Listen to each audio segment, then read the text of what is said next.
Title: மறைந்த கைரேகை. Narrator: Chennai நகரின் அமைதியான பகுதி. இரவு 11:45. மழை உவா நின்றது. ரோட்டில் நீர் தேங்கியிருந்தது. அந்த வீட்டின் கதவு பாதியாக திறந்திருந்தது. நரேட்டர்: ரமேஷ். ஒரு ஐடி நிறுவனத்தில் வேலை பார்த்தவர். அவர் வீட்டுக்குள் நுழைந்த போலீசார் பார்த்த காட்சி: தரையில் ரமேஷ் உயிரிழந்த நிலையில். இன்ஸ்பெக்டர் அருண்: யாரும் உள்ளே வராதீங்க, இது ஒரு திட்டமிட்ட கொலை. வீட்டில் எதுவும் திருடப்படவில்லை. ஆனால் ஒரு விஷயம் மட்டும் விசித்திரம். கதவிலும் கண்ணாடியிலும் எந்த கைரேகையும் இல்லை. கைரேகை இல்லாதவன் நிச்சயம் தெரிந்த ஒருத்தன்தான். நரேட்டர்: அடுத்த நாள். ரமேஷின் நண்பன் விஜய் விசாரணைக்கு அழைக்கப்பட்டான். நேற்று இரவு எங்கே இருந்தீங்க?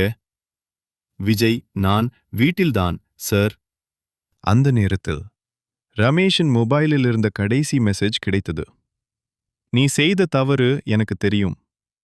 விஜய்: ரமேஷ் ஒரு ரகசியத்தை கண்டுபிடிச்சிருந்தா, அதனால தானே? விஜய்: ஆமா சார், நான் தான். ஆனா அது கோபத்துல நடந்தது. ஆனால் ஒரு கேள்வி இன்னும் பதில் இல்லாமல் இருந்தது. கைரேகை இல்லாமல் விஜய் எப்படி கொலை செய்தான்? இன்ஸ்பெக்டர்: கையுறைகள் போட்டிருந்தா கைரேகை வராது.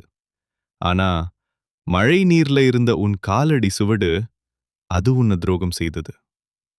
குற்றம் எப்போதும் ஒரு தடயத்தை விடும்.